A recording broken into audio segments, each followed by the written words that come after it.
Alhamdulillah 22 bulan saja dia berpeluang. Kan? 22 bulan kalau lama itu tak manalah kita pergi. Habis kotor itu. Dia 22 bulan jadi kerajaan.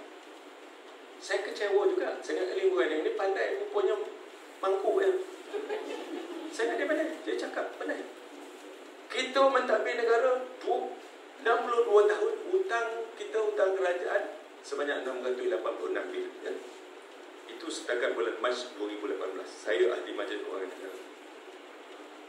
Dia 22 bulan tu puan sekalian, dia menambah hutang baru 130 bilion. 130 bilion hutang baru. Sekarang hutang kita tanggung dah 800 lebih bilion. Tak cukup hutang baru. Dia boleh ambil duit Petronas. Kali pertama dia ambil 90 bilion. Petronas masa kerajaan Barisan Nasional tinggal kalah 2014. 2018 ada 197 bilion tunai. 90 bilion dia ambil. Kali kedua dia ambil 20 bilion. Sampailah 130 bilion. Pinjaman baru 130 bilion. Duit Petronas 130 bilion. 260 bilion. Tak cukup itu. Jual pula gotong. Syarikat-syarikat kerajaan khazanah punya habis dia jual. Mana dia letak duit? Pertanyaan saya sampai hari ini dia tak berjawab. Betul, dia pun dah kalah. Letak mana duit tersebut? Kalau dibagi semula kepada rakyat tak apa.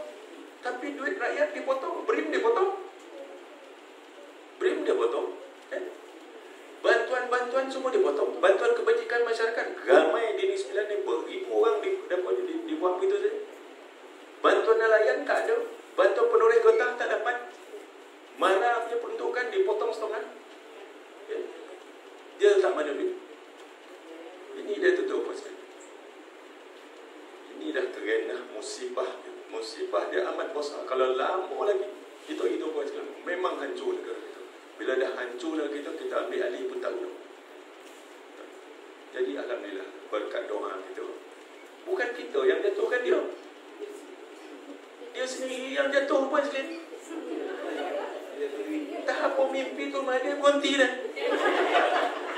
Kita pun terperanjat. Kita terperanjat kan. Saya terperanjat betul. Dia berhenti dah kelang kabut semua. Kelang kabut. Lepas itu kita kata, kita bagi dia sokongan. Sign web. Sign SD. Statutory Declaration. Pejuat sumpah. Saya kumpulkan. Saya Datuk Mazlan. Semua kita kumpulkan semua orang. Semua ahli parlimen kita menyokong Tun Mahathir. Lepas itu dia kata, dia tak mau. Dia tak mau. Dia nak buatkan kerajaan apa dia panggil sebagai unity government. Dia tak nak kena-mengono dengan parti-parti politik mana. Dia nak pilih siapa dia nak jadi betul. Mana boleh macam tu, tak boleh. Dan UMNO kita memilih untuk membubarkan parlimen. Tapi yang di Pertuan Agong, Yang Mulia Pertuan Agong kata, cuba cari jalan supaya jangan kita buat sebab pilihan raya baru lagi. Macam sebab kita kumpul-kumpul balik. Kita sokong. Siapa nak sokong? Sokong Tan Sri Mahyudin. Sebab Tun Mahathir tak nak lagi. Lepas itu dia naklah balik. Memang poding kepala orang tu ni tu. Nak dah balik. Macam mana pula? Dia telah sign. Dah pergi ke Agong. Dah pergi ke Agong. Surat sumpah semua dah pergi ke Agong. Kita menyokong Tan Sri Mahyudin. Dan memang betul pun kita ada masa tu 100 lebih, 118. Itu sebab Agong percaya dan latih Tan Sri Mahyudin. Jadi nampak sekalian. Tapi lepas itu banyaklah lompat-lompat kan. Tapi masih lagi menang itu dalam parlimen. Masa undi nak dapat speaker baru, kita masih ada 111. 2 orang tak boleh mengundi, seorang je Mike Songkili dia sakit, lagi seorang timbalan speaker tu dia mempromosikan sidang. Betul kita 113. Yang lain dah lompat. Jadi inilah cerita umat. Bukan kita tumpangkan yang dia kata kita mengkhianati kerajaan. Siapa khianat? Dia sama dia khianat. Azmin keluar. Apa kena mengenal Azmin dengan saya? Saya bercakap pun tidak dengan dia. Saya takut terjangkit penyakit dia. Alhamdulillah kan? Saya tak pernah cakap dengan dia. Saya tak pernah cakap dengan apa. Bersatu pecah dua. Dia bukan lagi parti bersatu, dia parti berdua sekarang. Tak layak pakai parti bersatu lagi kan? Kan? Tim Mahyudin. Memang sebelum itu pun dia dah percaya. Sebab Mahyudin dengan Mukhriz. Sebab Tun Mahathir nakkan Mukhriz anak dia. Kan? Jadi itu je. dia punya matlamat dia nak supaya anak dia jadi Perdana Menteri. Mana boleh letak-letak tentunya. Jadi menteri besar boleh dah letak-letakkan. Jadi Perdana Menteri susah banyak mati. Jadi fitnah dia orang tak habis-habis. Kita pula menumbangkan dia. Bila pula UMNO menumbangkan dia. UMNO tak ada kena-mengona. Dia jatuh. Kita tahu dah. Nanggur tu belum masak dah.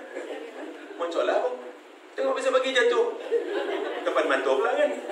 Kalau tak makan, tak cerodik benar lagi kan. Kita makan lah. Sodak pula kan. Kita dia letak jawatan. Kerajaan dia tumbang. Dalam kerajaan mengamalkan demokrasi berparlimen, kalau Perdana Menteri berhenti, kerajaan maknanya terbubar. Dia kena lantik balik kerajaan baru. Itu dia nak buat. Tapi tak dapat sokongan. Anwar Ibrahim blok. Anwar kata, dia pun nak jadi Perdana Menteri. Sebenarnya Tun Mahathir dah silap. Dia silap besar. Bila dia berjanji dan juga dia menandatangani nak serahkan jawatan Perdana Menteri kepada Anwar Ibrahim 2 tahun. Saya selalu cakap mana-mana saya pergi, saya call nak Tok Salam pun jauh. Dia tak akan bagikan orang. Terbalik dunia ni tak akan bagi. Jadi sebelum 2 tahun ni sampai, dia poning kepala. Sebab dia dah janji ni. Dan surat memang dia tangan ni. Macam-macam dia buat ni. Lepas tu, kerajaan Pakatan Harapan pula tak boleh nak tunai janji. Memang dia tak boleh tunai janji sebab dia tak tahu, dia tak sangka dia menang. Terus macam-macam janji tu, PTPTN free lah, hutang Felda dihapuskan lah, tol free lah. Mana boleh buat? Tak boleh buat tau. Kalau negara buat itu, negara boleh bankrupt.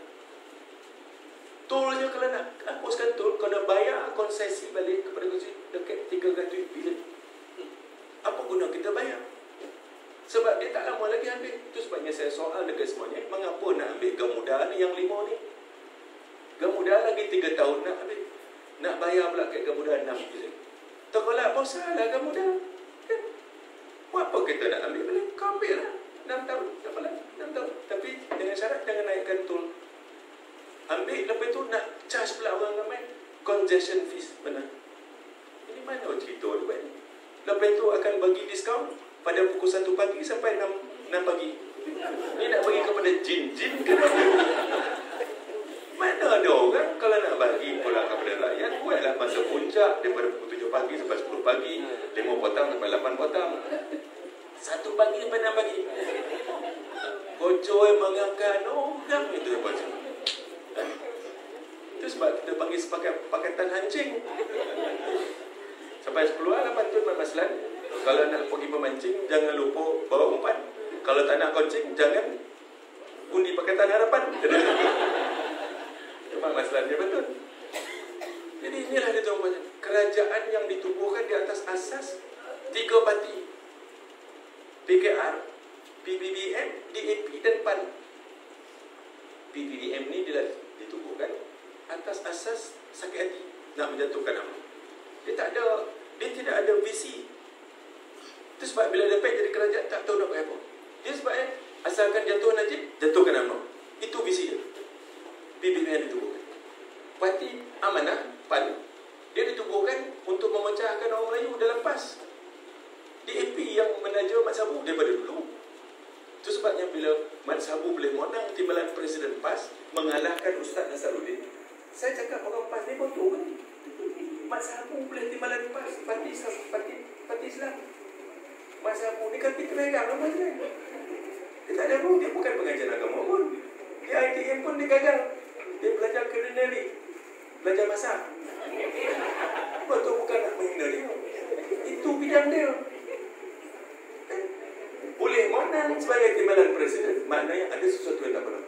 Tapi orang PAS tidak menghidu, tidak berupaya menghidu jerangkap yang dipasang oleh DAP yang nak melihat perpaduan orang Melayu ini mesti dipecahkan.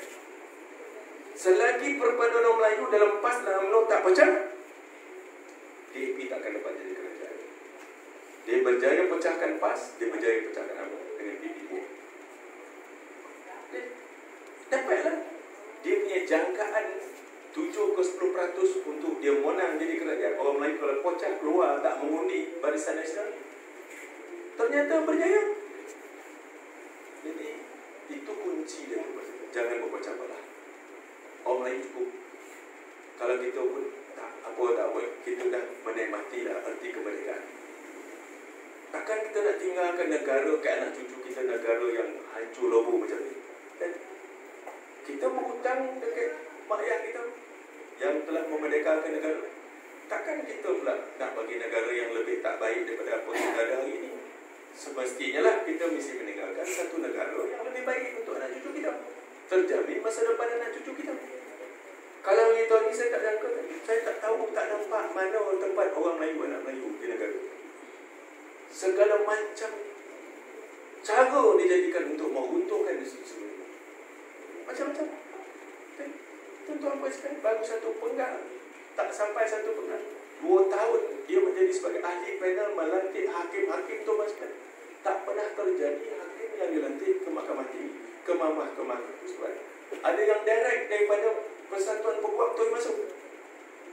Tak perlu melalui jadi judiciary commissioner ataupun Pesuruhjaya Kantoran. Doi masuk. Tak pernah jadi. Dia kalau 5 orang menteri itu mesti 3 Melayu. 1 Cina je. Kali ini 1 je. Agenda dia jelas. Agenda dia jelas untuk menguntungkan Islam. Tak juga lagi orang Melayu sedar, tak juga lagi orang Melayu insaf setelah 22 bulan Allah Ta'ala menurunkan bala kat kita. Susah lah itu. Itu sebabnya saya selalu cakap, dalam hidup ni tak dapat jadi langau, jangan jadi gagam. Jangan tak dapat jadi gagam, jangan jadi langau. Jadi gagam susah. Jadi gagam, sawi yang busuk nak buat gagam, tahu gagam jadi sawi jauh boleh makan. Ikan dah tak beku dijual, tahu gagam jadi ikan asin, lagi mahal. Tapi kalau langau, hinggap di daging yang elok jadi busuk. Tak dapat jadi gagam, jangan jadi langau.